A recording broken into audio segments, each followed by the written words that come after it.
नवम अध्याय। श्री भगवानुवाचा।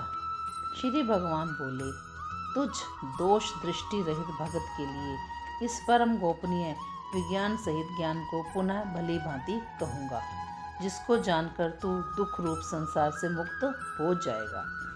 यह विज्ञान सहित ज्ञान सब विधाओं का राजा, सब गोपनीयों का राजा, अति पवित्र, अति उत्तम, प्रत्यक्ष फल देने वाला, धर्मयुक्त, साधन करने में बड़ा सुगम और अविनाशी है।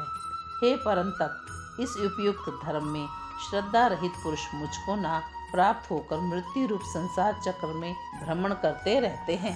मुझ निरंकार परमात्मा से यह सब जगत जल से बर्फ के सदृश परिपूर्ण है और सब भूत मेरे अंतर्गत संकल्प के आधार स्थित हैं, किंतु वास्तव में मैं उनमें स्थित नहीं हूँ।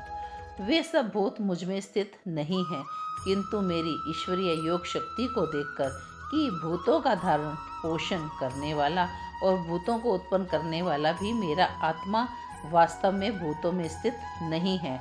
जैसे आकाश से उत्पन्न सर्वत्र विचरने वाला महान वायु सदा आकाश में ही स्थित है, वैसे ही मेरे संकल्प द्वारा उत्पन्न होने से संपूर्ण भूत मुझ में स्थित हैं, ऐसा जान। हे अर्जुन, कल्पों के अंत में सब भूत मेरी प्रकृति को प्राप्त होते हैं, अर्थात प्रकृति में लीन होते हैं, और कल्पों के अंत में उनको मैं फिर रचता हूँ।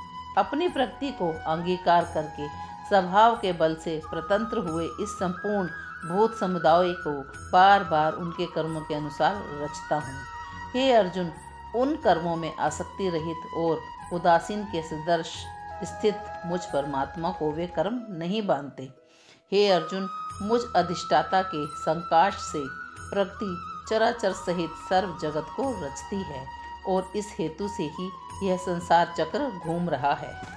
मनुष्य का शरीर धारण करने वाले मुझ संपूर्ण भूतों के महान ईश्वर को तुच्छ समझते हैं, अर्थात अपनी योग माया से संसार के उद्धार के लिए मनुष्य रूप में विचरते हुए मुझ परमेश्वर को साधारण मनुष्य मानते हैं। वे व्यर्थ आशा, व्यर्थ कर्म और व्यर्थ ज्ञान वाले विषय चित्त अज्ञानी, राक्षसी, असुरी और मोहनी प्रकृति को ही धारण किए रहते हैं। परंतु हे कुंती पुत्र, देवी प्रकृति के आश्रित महात्मा जन मुझको सब भूतों का सनातन कारण और नाश रहित अक्षर स्वरूप जानकर अनन्य मन से युक्त होकर निरंतर भजते हैं।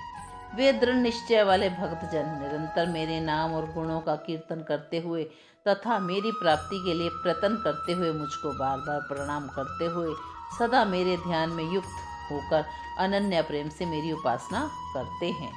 दूसरे योगी जन मुझे निर्गुण निरंकार ब्रह्म का ज्ञान यज्ञ के द्वारा अभिन्न भाव से पूजन करते हुए भी मेरी उपासना करते हैं, और दूसरे मनुष्य बहुत प्रकार से स्थित मुझ विराट स्वरूप परमेश्वर की पृथक भाव से उपासना करते हैं।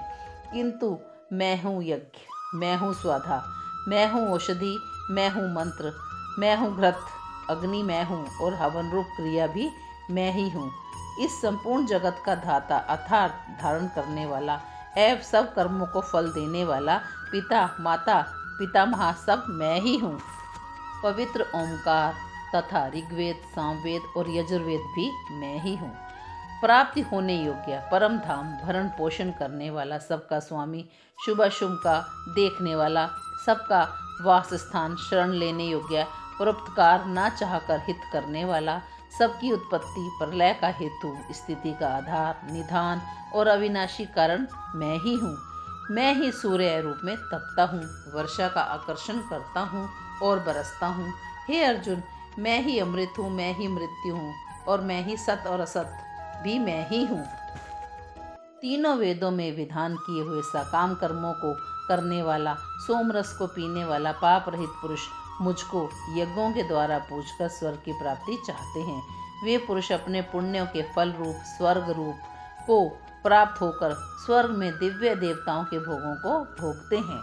वे उस विशाल स्वर्ग लोक को भोग कर पुण्य क्षीण होने पर मृत्यु लोक पर प्राप्त होते हैं।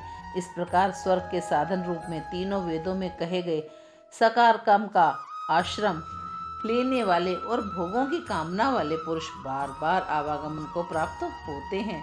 अर्थात पुण्य के प्रभाव से स्वर्ग में जाते हैं और पुण्यशील होने पर मृत्यु लोक में वापस आ। जो अनन्य प्रेमी भक्तजन मुझ परमेश्वर को निरंतर चिंतन करते हुए निष्काम भाव से भजते हैं, उन नित्य निरंतर मेरा चिंतन करने वाले पुरुषों का योगक्षेम मैं स्वयं प्राप्त कर देता हूँ। हे अर्जुन, यद्यपि श्रद्धा से युक्त जो सकाम भक्त दूसरे देवताओं को पूजते हैं, वे भी मुझको ही पूजते हैं, किंतु उनका यह पूजन अविधि पूर्वक अर्थात अज्ञानता पूर्वक है, क्योंकि संपूर्ण यज्ञों का भोक्ता और स्वामी मैं ही हूँ, परंतु वे मुझ परमेश्वर तत्व से नहीं जानते, इसी से गिरते हैं अर्थात पुनर्जन्म को प्राप्त होते हैं। देवताओं को पूजने वाले देवताओं को प्राप्त होते हैं, पितरों को पूजने वाले पितरों को प्राप्त होते हैं, भूतों को पूजने वाले भूतों को प्राप्त होते हैं। यह मेरा पूजन करने वाला भक्त मुझको प्राप्त होता है, इसलिए मेरे भक्तों का पुनर्जन्म नहीं होता। जो कोई भक्त मेरे लिए प्रेम से पत्र, पुष्प, फल, जल आदि अर्पण करता है, उस शुद्ध बुद्धि निष्काम प्रेमी भक्तजन का प्रेम पूर्वक अर्पण किया हुआ वह पत्र पुष्पादि में सगुण रूप से प्रकट होकर प्रीति सहित खाता हूँ। हे अर्जुन, तू जो कर्म करता है, जो खाता है, जो हवन करता है, जो दान देता है और जो तप करता है, वह सब मेरे अर्पण कर। इस प्रकार जिसमें समस्त कर्म मुझ भगवान के अर्पण होते हैं, ऐसे संन्यास योग से युक्त चित्त वाला तू शुभाशुभ फल स्वरूप कर्म बंधन से मुक्त हो जाएगा और उनसे मुक्त होकर मुझको ही प्राप्त होगा। मैं सब भूतों में समभाव से व्यापक हूँ, ना कोई मेरा अप्रिय है ना कोई मेरा प्रिय है, परंतु जो भक्त मुझको प्रेम से भजते हैं वे मुझ में हैं और मैं उनमें प्रत्यक्ष प्रकट हूँ। यदि कोई अतिशय दुराचारी भी अनन्य भाव से मेरा भक्त होकर मुझको भजता है तो वह साधु ही मानने योग्य है, क्योंकि वह यथार्थ निश्चय वाला है, अर्थात उसमें भली भांति निश्चय कर लिया परमेश्वर के भजन के समान अन्य कुछ नहीं है। वह शीघ्र ही धर्मात्मा हो जाता है और सदा रहने वाली परम शक्ति को प्राप्त कर लेता है। हे अर्जुन, तू निश्चय पूर्वक सत्य जान कि मेरा भक्त नष्ट नहीं होता।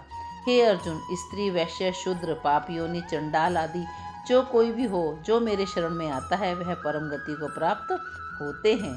फिर इसमें तो कहना ही क्या, जो पुण्यशील ब्राह्मण और राजश्री भक्तजन मेरी शरण में होकर परम गति को प्राप्त होते हैं, इसलिए तू सुख रहित और क्षण भंकुर इस मनुष्य शरीर को प्राप्त होकर निरंतर मेरा ही भजन कर।